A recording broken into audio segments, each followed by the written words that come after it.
Welcome to Wisdom Flow Yoga Anatomy Sessions. I'm here with my buddy Stan, and we're going to teach you a little bit about the rotator cuff group. We're going to talk about two of the four muscles that are called the rotator cuff group. We're going to talk about the supraspinatus and the infraspinatus. Funny names. Where the heck do they come from? Well, it's kind of helpful to understand the etymology, how the names were formed. This ridge right here on your scapula is called the spine of the scapula. So infraspinatus just means below the spine, and supraspinatus means above the spine, and again referring to the spine of the scapula. And let's first talk about the infraspinatus. It's less troublesome. So it starts on the whole back plane of the scapula and then attaches to this bumpy point on the upper arm called the greater tuberosity. You gotta love these names. So the muscle wraps around and grabs right here the outer arm bone. So you can imagine when it contracts, it shortens. And so what it does for Stan is it gives him outer spiral of his upper arm. So it moves from here, that's my infraspinatus, rolling my shoulders back. And if you take my classes, you hear me say in Cobra, roll the skin of the outer shoulder back. I could just as well be saying, contract your infraspinatus, but it sounds better to say, roll the skin of your outer shoulder back.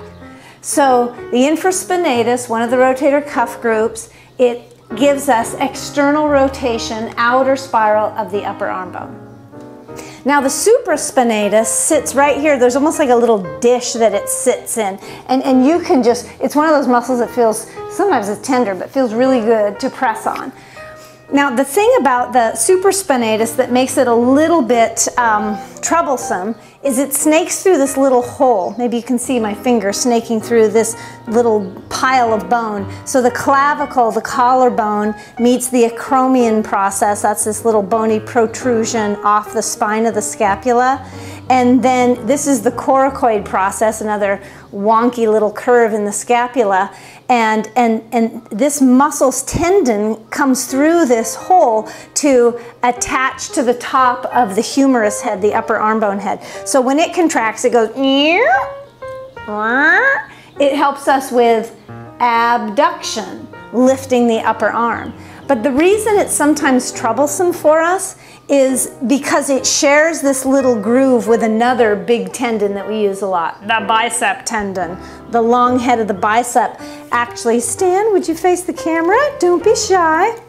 So there's this groove right here that your bicep tendon passes through and also snakes through the same hole. So these two tendons, if this little junction gets jammed up, like if the upper arm bone, if we're doing this a lot because our upper trapezius muscles are a little ADD, and we do that because we get tense, then we sort of jam up the traffic flow in this little area, and the tendon of the supraspinatus can get beat up, and then it gets micro tears, and then the micro tears get inflamed, and there's more traffic jam in there, and then we were like, I can't move my shoulder.